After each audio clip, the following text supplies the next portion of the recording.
ಇಂದು July 26. ದೇಶದೆಲ್ಲೆಡೆ ಕಾರ್ಗಿಲ್ ವಿಜಯ ದಿವಸವನ್ನು ಆಚರಿಸಲಾಗುತ್ತಿದೆ.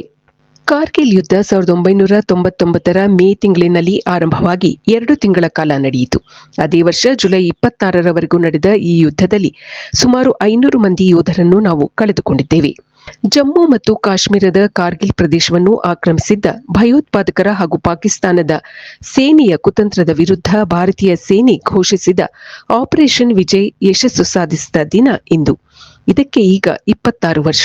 ವೀರ ಯೋಧರ ಬೆನ್ನಿಗೆ ನಿಂತ ಇಡೀ ದೇಶವೇ ಹೆಮ್ಮೆಯಿಂದ ನೆನೆಯುವ ದಿನವೇ ಕಾರ್ಗಿಲ್ ವಿಜಯ ದಿವಸ.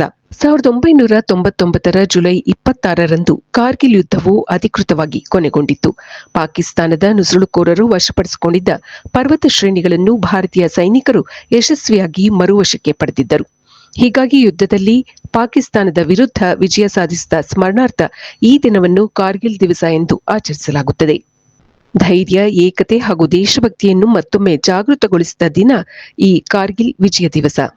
ಭಾರತಕ್ಕೆ ವಿಜಯ ತಂದುಕೊಟ್ಟ ಯೋಧರ ಶೌರ್ಯವನ್ನು ಪ್ರಜೆಗಳಾದ ನಾವೆಲ್ಲ ಸ್ಮರಿಸಲೇಬೇಕು. 1999ರಲ್ಲಿ ಭಾರತ ಪಾಕಿಸ್ತಾನ ನಡುವೆ ನಡೆದ ಯುದ್ಧದಲ್ಲಿ ನಾವು ಜಯಶಾಲಿಯಾಗಿದ್ದೆವು. ಅದಕ್ಕಾಗಿ ನಮ್ಮ ದೇಶದ ಅನೇಕ ಸೈನಿಕರು ತಮ್ಮ ಪ್ರಾಣವನ್ನೇ ತ್ಯಾಗ ಮಾಡಿದ್ದರು. ಅಂತಹ ಯೋಧರನ್ನು ನಾವು ಸದಾಕಾಲ ಸ್ಮರಿಸಲೇಬೇಕು. ಯುದ್ಧದಲ್ಲಿ ಮಡಿದ ಯೋಧರಿಗೆ ನಾಗರಿಕರು ಶ್ರದ್ಧಾಂಜಲಿ ಸಲ್ಲಿಸಲು ಭಾರತೀಯ ಸೇನೆ ವಿನೂತನ ವ್ಯವಸ್ಥೆಯೊಂದನ್ನು ಕಲ್ಪಿಸಿಕೊಟ್ಟಿದೆ. ಈ ಶ್ರದ್ಧಾಂಜಲಿ ಎನ್ನುವ ವಿನೂತನ ಪೋರ್ಟಲ್ ಅನ್ನು ಭಾರತೀಯ ಸೇನೆ ಇಂದು ಲೋಕಾರ್ಪಣೆ ಮಾಡಿದೆ. ನಾಗರಿಕರು ಈಗ ಯೋಧರ ಸ್ಮಾರಕಗಳಿಗೆ ಭೇಟಿ ನೀಡದೆ ತಾವಿರುವ ಜಾಗದಿಂದಲೇ ಪ್ರಾಣತ್ಯಾಗ ಮಾಡಿದ ಯೋಧರಿಗೆ ಈ ಶ್ರದ್ಧಾಂಜಲಿ ಸಲ್ಲಿಸಬಹುದು. ಇದಕ್ಕಾಗಿ ಒಂದು ಪೋರ್ಟಲ್ ಅನ್ನು ವೆಬ್ಸೈಟ್ನ ಸಹಾಯದಿಂದ ಆರಂಭಿಸಲಾಗಿದೆ ಎಂದು ಭಾರತೀಯ ಸೇನೆ ತಿಳಿಸಿದೆ. ಇದು ಈ ದಿನದ ಸುದ್ದಿ. ನಿರಂತರ ಸುದ್ದಿಗಳಿಗಾಗಿ ವೀಕ್ಷಿಸುತ್ತಿರಿ ಜೀನಿ ನ್ಯೂಸ್. ನಮಸ್ಕಾರ.